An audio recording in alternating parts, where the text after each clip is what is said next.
The world has been haunted by a chilling phenomenon for centuries: serial killers. These individuals commit brutal, senseless murders, not for gain or revenge, but driven by an insatiable compulsion to kill over and over again. What makes a person commit such unthinkable crimes? How do they evade justice for so long? From ancient times to the present day, the world has witnessed some of the most infamous murderers in history. These killers' names have become synonymous with evil, forever etched in the public's mind. But their stories are more than just headlines. They are a grim reminder of the darkest corners of the human psyche.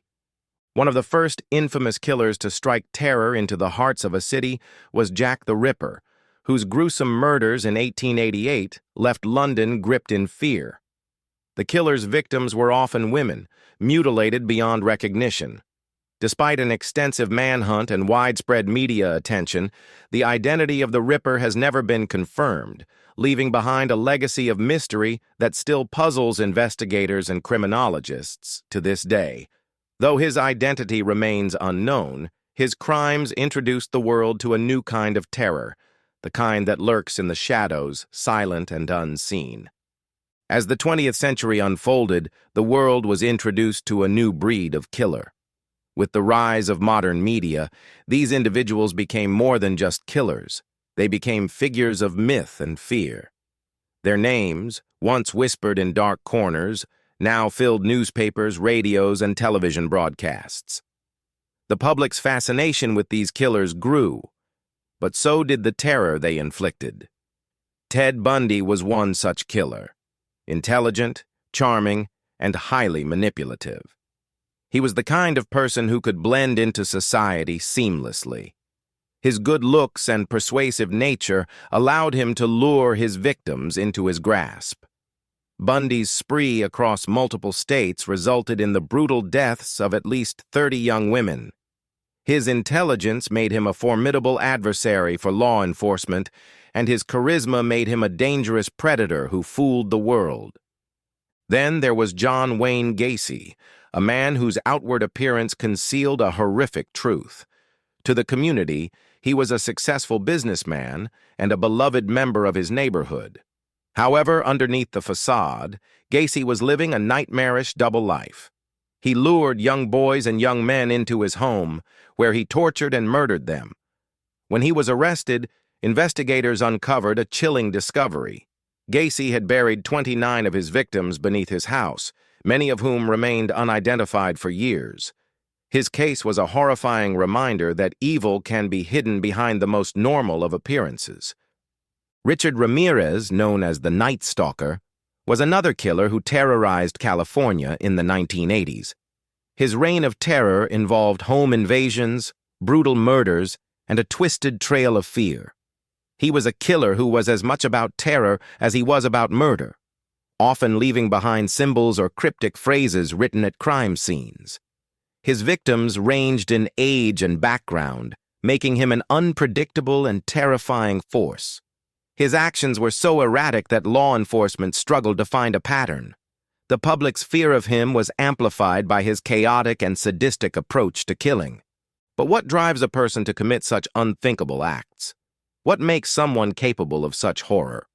Experts suggest that a combination of psychological, biological, and environmental factors can contribute to the making of a serial killer.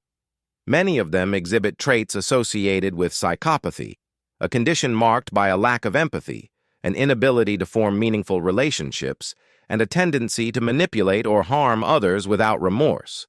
But psychopathy alone does not explain why some individuals become serial killers and others do not.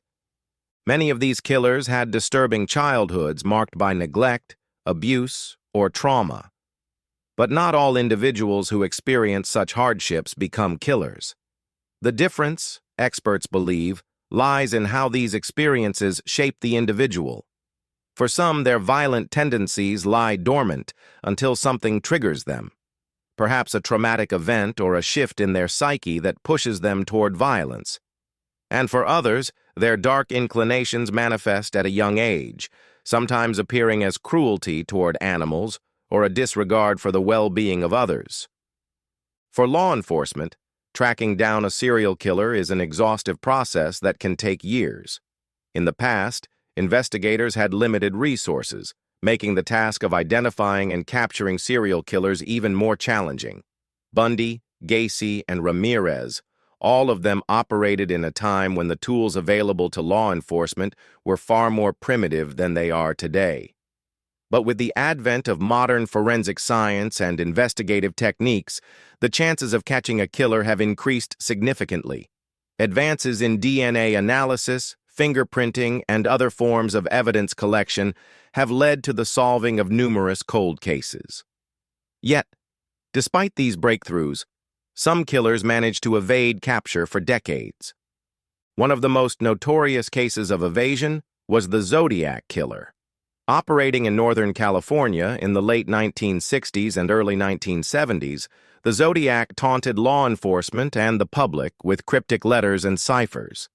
Despite an extensive investigation, the Zodiac's true identity was never discovered, and his reign of terror ended as mysteriously as it began. His case remains one of the most infamous unsolved mysteries in criminal history. In the years since, technology has transformed the way investigations are conducted. DNA profiling, once a groundbreaking tool, is now standard practice. The ability to extract and compare DNA evidence from crime scenes has revolutionized criminal investigations. Cold cases that once seemed unsolvable are now being revisited with new forensic tools at the disposal of law enforcement.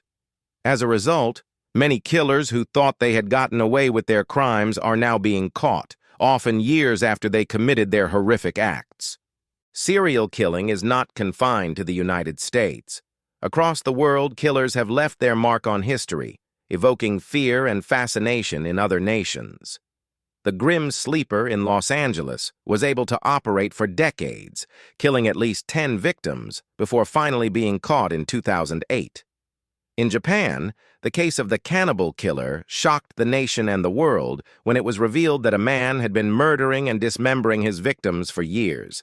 Even in places with less media attention, serial killers have had their reigns of terror, often hiding in plain sight, blending into the fabric of society until their deeds are exposed.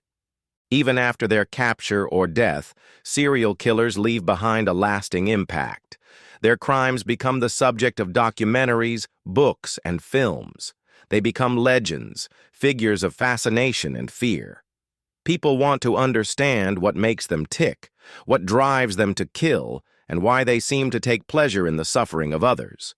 These killers become more than just criminals. They become a part of the cultural zeitgeist, their stories dissected and analyzed for years after they've been caught or killed. Their legacy serves as a grim reminder that evil is not always apparent at first glance. It can lie beneath the surface, lurking in the most unexpected places. The stories of these killers leave us questioning the darkness within the human mind. How can someone who appears normal, or even charming, be capable of such violence? What drives a person to kill not once, but multiple times? As society continues to grapple with these questions, one thing remains certain. Serial killers will continue to haunt our collective consciousness. The question remains, how many more are out there, hiding in plain sight, waiting for the urge to strike again?